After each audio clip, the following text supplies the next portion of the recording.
Our story does not begin with a gentle love song. It begins in the darkness before time, with an act of cosmic violence. Before the gods of Olympus, there were the Titans, and the sky, Uranus, was a cruel father. In an act of rebellion, the Titan Cronus overthrew his father. The severed parts of the sky god were cast into the great sea, and from the churning, divine sea foam, the Ophros, something new was born. Not a Titan, not yet an Olympian.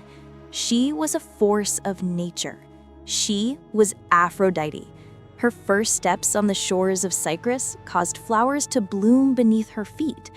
But while Greece would become her most famous home, her story was already ancient. Meanwhile, in the fertile lands of Mesopotamia, they worshipped Inanna. In Sumeria, she was the goddess of love, but also of war and political power. The Akkadians called her Ishtar, a passionate and fearsome deity who descended into the underworld.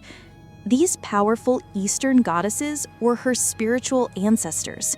Their stories of love, power, and sacred sexuality traveled across trade routes, tarried like whispers on the wind until they found a new home in the Greek imagination.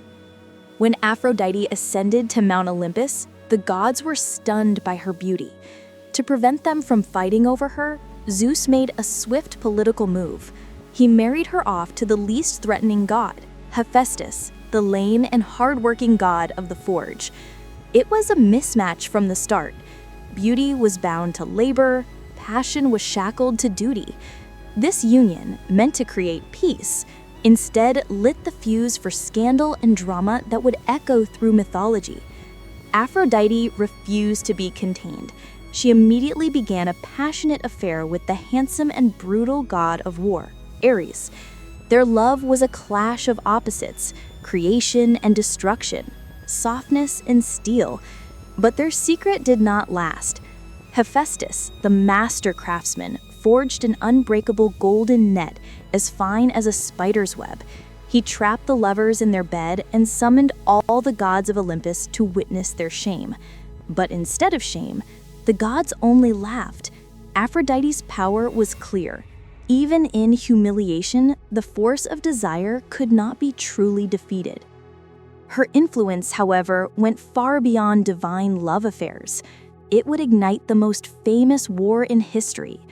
At a royal wedding, the goddess of discord threw a golden apple, inscribed, "For the fairest." The choice fell to a mortal prince, Paris of Troy.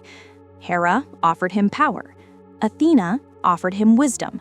But Aphrodite offered him the most beautiful mortal woman alive, Helen of Sparta. Paris chose love, and in doing so, he doomed his city. The Trojan War was not just fought with swords and shields. It began with a divine promise, a testament to how the desire for beauty could bring even the greatest civilizations to ruin. Meanwhile, as the Greek world faded, a new power was rising: Rome. The Romans adopted Aphrodite, but they changed her. They named her Venus. While she was still the goddess of love and beauty, they gave her a new crucial role. Through her son, the Trojan hero Aeneas, who was said to have founded the Roman race, Venus became Venus Genetrix, the divine mother of the Roman people. Suddenly, she was no longer just a force of passion. She was a political tool, a symbol of imperial lineage used by rulers like Julius Caesar to claim divine ancestry. And she never left. Through the Renaissance, she was reborn in paint and marble, a symbol of humanism and beauty. Today, her essence is everywhere. In the brands we buy, the stories we tell, the universal human quest for love, and the obsession with physical beauty. From an act of cosmic violence to a symbol of divine love, a catalyst for war, and a political icon, the story of Aphrodite is the story of humanity's most powerful force. She is a reminder that desire is never simple. It can create, and it can destroy. And that is her ultimate timeless echo.